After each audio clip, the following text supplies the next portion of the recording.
اب نوٹ کر لیجئے، یہ کتابیں اگر آپ پڑھنا چاہیں تو کتاب الملاحم میں پڑھیے۔ بدترین عذاب عربوں پر آیا کھڑا ہے، سروں پر ٹنا ہوا، بدترین۔ ایسی جنگ ہونی ہے الملحمۃ العظمیٰ، جس کو کہ میں بھی آپ کے گواہی پیش کر دوں گا، جسے کہا گیا ہے دی لاسٹ کروسیڈ۔ بش نے بھی کروسیڈ کا لفظ بول دیا تھا، پھر واپس لیا اس نے۔ نکل جاتی ہے جس کے منہ سے سچی بات مستی میں، فقیہ مجتہد بین سے اور رندے بادہ خار اچھا، کروسیڈ کہہ کر پھر واپس لیا۔ یہ کروسیڈ، اس کے اوپر جس قدر نقصان ہونا ہے عربوں کا، گریٹر اسرائیل بنے گا، یہ عراق، شام، اردن، سعودی عرب کا کچھ شمالی علاقہ، ترکی کا جنوبی علاقہ، مصر کا صحرائے سینا، اور اس کے ساتھ ہی جو بہترین اس کا زرخیز ترین علاقہ ڈیلٹا آف نائل، یہ سب یہودیوں کے قبضے میں جائے گا۔ اس کو حدیث میں کہا گیا الملحمۃ العظمیٰ۔ عیسائی 80 علم لے کر ہے مسلمانوں تم پر حملہ آور ہوں گے، اور ہر علم کے نیچے 12,000 فوج، 9.5 لاکھ فوج۔ یہ نیٹو کی تیاری کس کے لیے ہو رہی ہے؟ جب یو ایس ایس آر کا خاتمہ ہوا تو پوچھا گیا تھا نیٹو چیف سے، اب کس لیے؟ تمہارا وہ دشمن تو ختم ہو گیا، اب ہمیں اسلامک فنڈامنٹلزم سے نمٹنا ہے۔ جانتے ہیں خطرہ یہی ہے، اب اسلام ابھر سکتا ہے، مسلمانوں کے سینوں کے اندر وہ آگ ہے، اوپر خاکستر آ گیا ہے، تمہیں اٹھانا بیٹھنا، یہ اندر تو انگارہ ہے، اوپر سے راکھ ہے، اسے دھوکہ نہ کھا جانا ان کے دلوں کے اندر۔ اور بش نے کہا تھا مسلمان چاہتے ہیں کہ ہسپانیہ سے لے کر انڈونیشیا تک نظام خلافت قائم کریں، اور میں حیران ہوا تھا کہ اس کمبخت کو ہسپانیہ کا خیال کیسے آ گیا؟ ہمیں تو کبھی آتا ہی نہیں، ہم تو بھول گئے، وہ تو 500 برس پرانی بات ہے، جبکہ وہاں سے ہمیں نکال دیا گیا تھا۔ اگرچہ اقبال نے کہا تھا ہے ارض فلسطین پہ یہودی کا اگر حق، ہسپانیہ پر حق نہیں کیوں اہل عرب کا؟ ہسپانیہ میں تو 800 سال حکومت کی مسلمانوں نے، اور ابھی 500 برس سے گزرے ہیں نا۔ یہودی تو ارض مقدس سے 2000 سال نکالے گئے، انہیں لا کے آباد کیا گیا، عربوں کے سینے میں خنجر پھونک دیا گیا۔ وہ چھوٹا سا ملک جو چاہتا کرتا، کوئی پوچھنے والا نہیں۔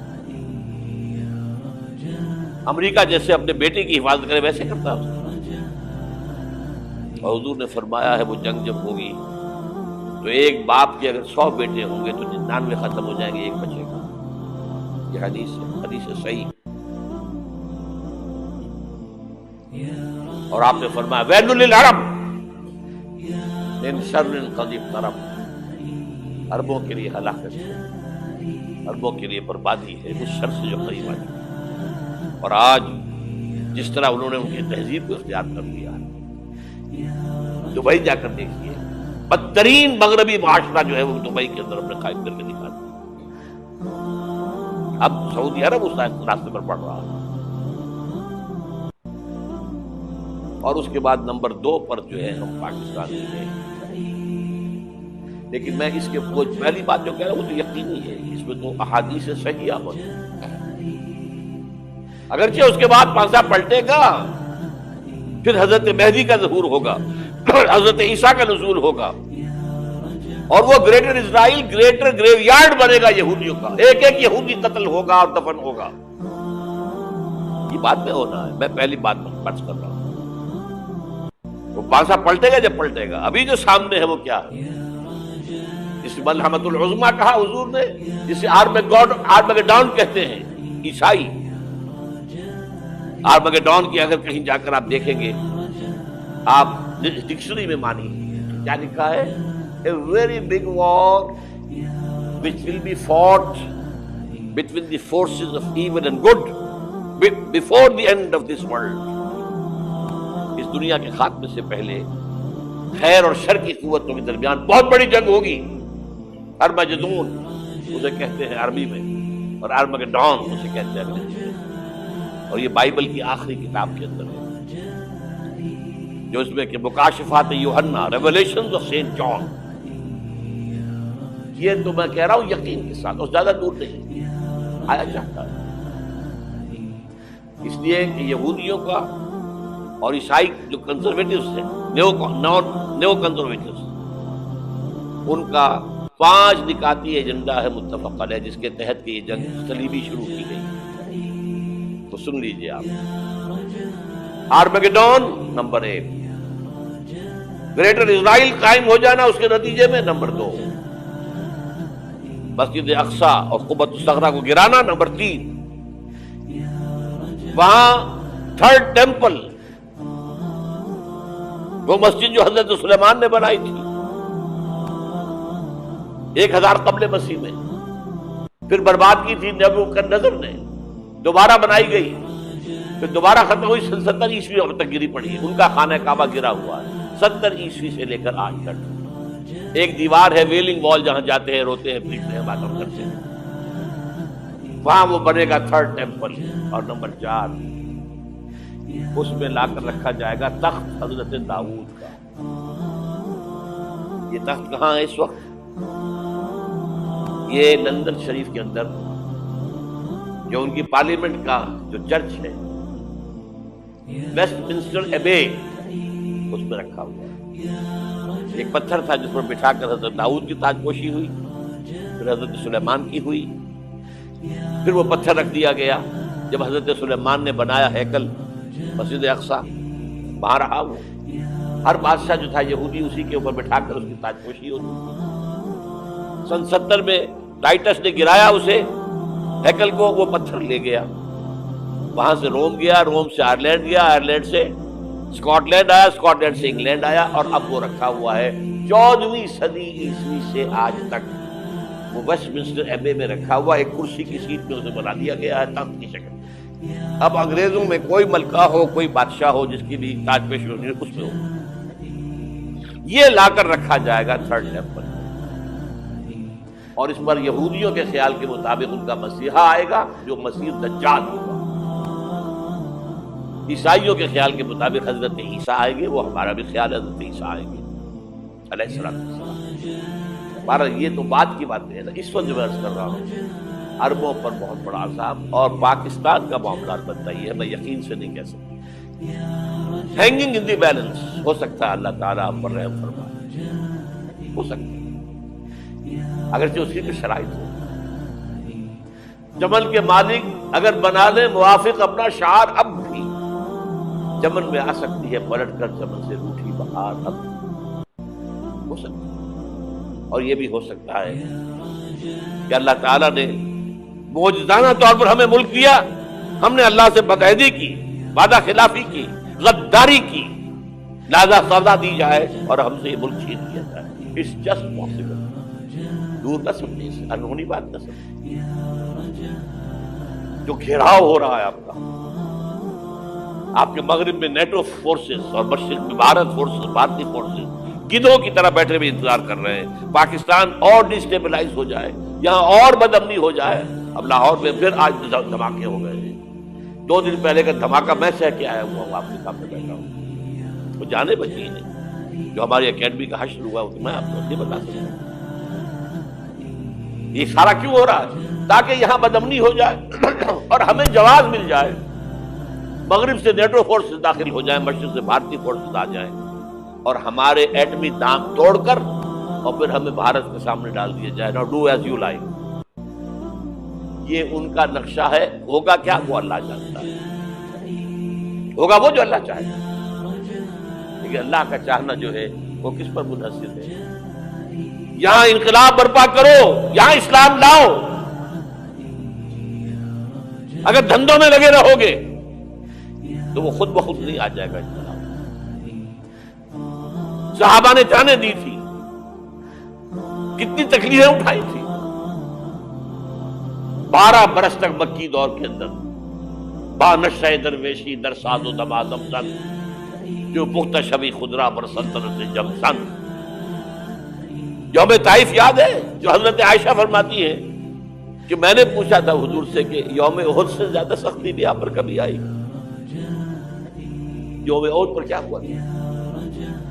تلوار کا وار پڑا تھا آپ کے چہرہ مبارک، یہ جو رخسار کی ہڈی ہے اس کے اندر وار گیا ہے، اوپر خود کی 2 کڑیاں تھیں وہ اس میں گھس گئیں، 2 دندان مبارک شہید ہوئے۔ وہ خود کی کڑیاں ایک صحابی نے اپنے دانتوں سے پکڑ کے کھینچنے کی کوشش کی، دانت نکل گئے، وہ نہیں نکلے، کیا جتن کر کے نکالی گئی ہوگی تو خون کا فوارہ آیا، اتنا خون گیا ہے کہ آپ بے ہوش ہو گئے، گر گئے، اور مشہور یہ ہو گیا کہ آپ کا انتقال ہو گیا، شہادت ہو گئی۔ یہ سیرت کبھی پڑھی ہے؟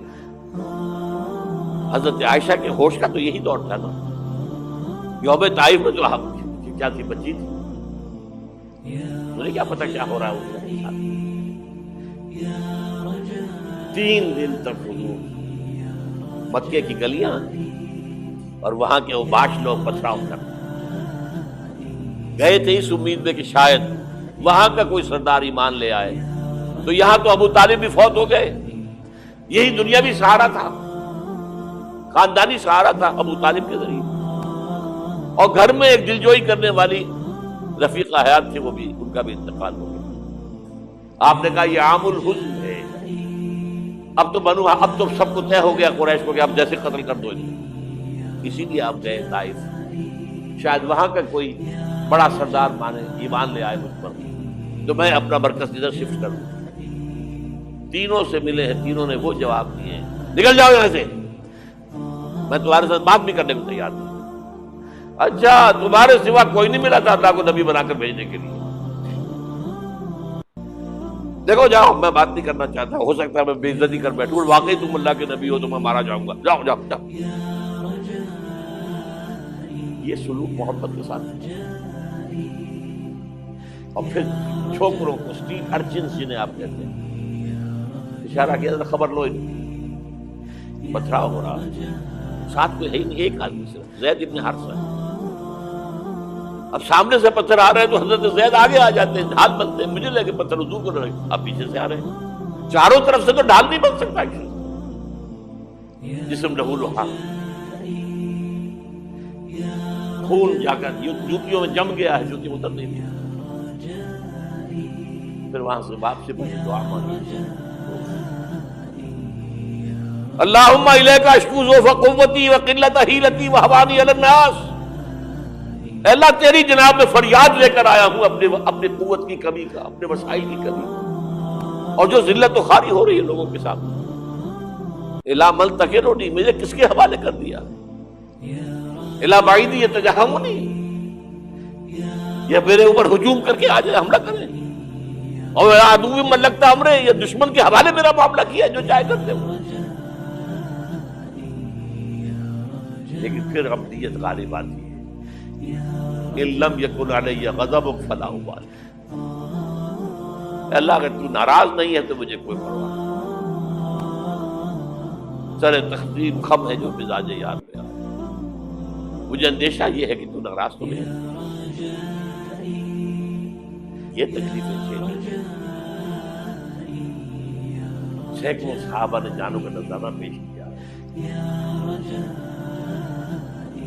احزاب کی جنگ میں فاقوں پر فاقے ہو رہے تھے، اور ان فاقوں کی حالت میں خندق کھودنے کا حکم ملا ہے، لوگوں کی کمریں دوہری ہو رہی ہیں، پتھر باندھے ہیں اپنے پیٹوں سے، اپنے چادروں کے ساتھ کس کر کمر دوہری نہ ہو جائے، اور جب صحابہ کدالیں چلا رہے ہیں تو کیا کہہ رہے ہیں، نحن الذین بایعوا محمدا علی الجہاد ما بقینا ابدا، اللہم لا عیش الا عیش الاخرہ۔ صحابہ کہتے تھے ہم وہ لوگ ہیں جنہوں نے محمد سے بیعت کی ہے کہ جہاد کرتے رہیں گے جب تک جان میں جان نکل جائے تو بات اور، جان ہے، چاہے ابھی بھوک سے کمر دوڑی ہوئی جا رہی، جان تو ہے۔ اور ایک دفعہ کہتے تھے اللہم لا عیش الا عیش الاخرہ، اللہ عیش، زندگی تو آخرت کی زندگی ہے۔ اور حضور فرماتے تھے، حضور کے بیٹھے ہوئے نہیں تھے گاؤں تک کیا لگا کر، پتھر اٹھا اٹھا کر خندق میں سے لے جا کر باہر پھینک رہے تھے۔ جب صحابہ کہتے ہیں اللہم لا عیش الا عیش الآخرہ، حضور فرما رہے ہیں فاغفر للانصار والمہاجرہ، اے اللہ ان انصار اور مہاجرین کی مغفرت فرما۔ پھر حضور کی خدمت میں کچھ لوگ آئے، حضور اب یہ فاقہ ناقابل برداشت ہو گیا، دیکھیے ہم نے یہ پتھر باندھے ہوئے ہیں۔ حضور نے کرتا اٹھا کر دکھایا، وہاں 2 پتھر موجود تھے۔ یہ ایسے آپ اس چیز کو صرف نہیں سمجھتے۔ بہرحال اس موضوع پر میری ایک کتاب ہے منہج انقلاب نبوی، کہ انقلاب کیسے آیا تھا۔ اگر دل میں ذرا بھی آرزو پیدا ہو گئی